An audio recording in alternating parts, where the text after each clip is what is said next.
I bet this never-ending ladder looks pretty familiar. In high school, it's all about suffering now to get into that good university, because that's when you'll be happy. Then you get to university and it's, oh, just suffer through this to get a good job. And then, of course, it's the next promotion and the next title. It's a race where the finish line just keeps moving further and further away. Let's talk about something that, well, affects pretty much all of us. It's this feeling, this deep-seated idea that we've been taught to put our happiness on hold, always waiting for a future that might not even come. You hear this question a lot, right? If there's no grand plan for the universe, no cosmic purpose, then shouldn't we just live for the moment, chase every thrill we can? I mean, it's a really tempting idea, but what if the whole question is built on a shaky foundation? You see, this whole idea that we have to choose between sacrificing for the future or just indulging right now, it's not really a choice. It's more like a framework we've been handed down. You could even call it a form of societal brainwashing that's completely shaped how we think about work, life, and what it even means to be happy. So let's just get right to it and answer that big question. No. A life of reckless pleasure-seeking is not the alternative to a life of endless sacrifice. The real answer is something totally different. And to get it, we have to pull apart this powerful idea that we've all just kind of accepted without ever really questioning it. This idea, this ideology, we can call it the someday trap. It's that constant promise that your real life, your happy life, is always just around the next corner. It's a principle that's been baked right into our education system, which was pretty much designed to create a workforce that believes one thing: you got to sacrifice today for a better tomorrow. I bet this never-ending ladder looks pretty familiar. In high school, it's all about suffering now to get into that good university, because that's when you'll be happy. Then you get to university and it's, oh, just suffer through this to get a good job. And then, of course, it's the next promotion and the next title. It's a race where the finish line just keeps moving further and further away. And that, right there, is the heart of the trap.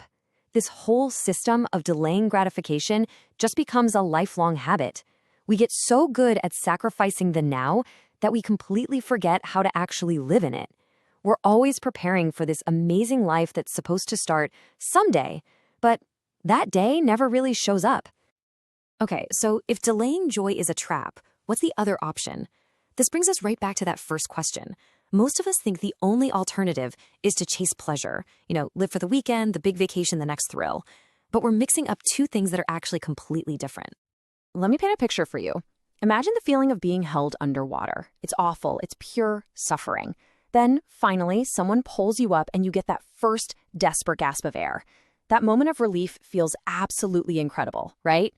But is that feeling happiness, or is it just the temporary end of pain? Because that's how a lot of us live our lives. We're droning from Monday to Friday just so we can gasp for air on the weekend. We've been taught to mistake that relief for real joy.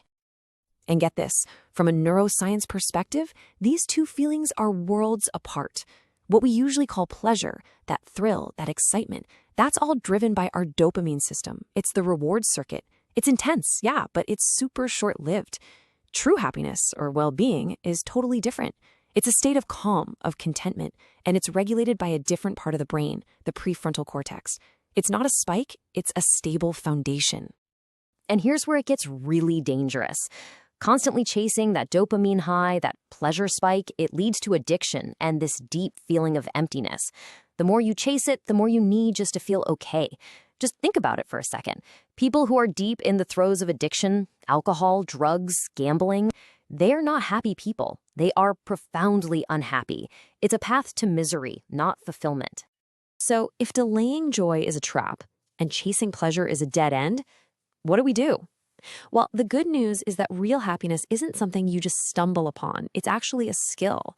It's something you can build by intentionally activating the right parts of your brain. Real happiness, that sense of calm well-being, it kicks in when we engage our prefrontal cortex. And how do we do that?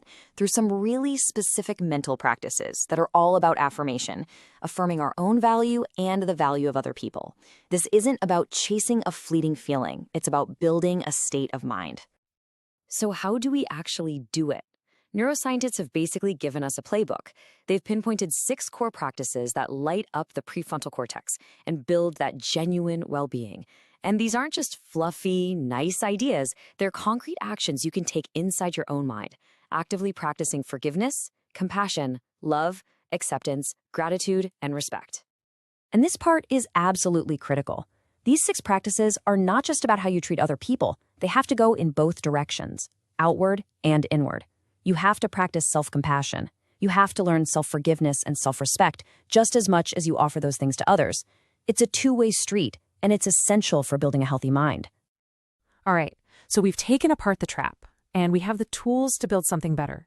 But there's one last piece to this puzzle, and honestly, it might be the most powerful, most counterintuitive finding from all the research into the science of happiness.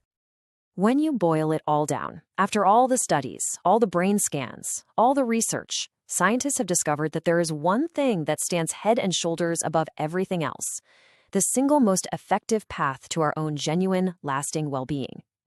And here it is.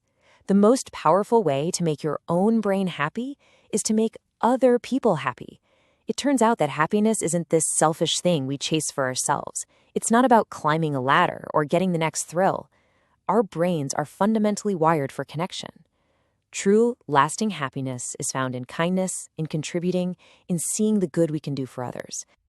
So this whole idea of delaying your joy is a total myth, and chasing pleasure doesn't work either.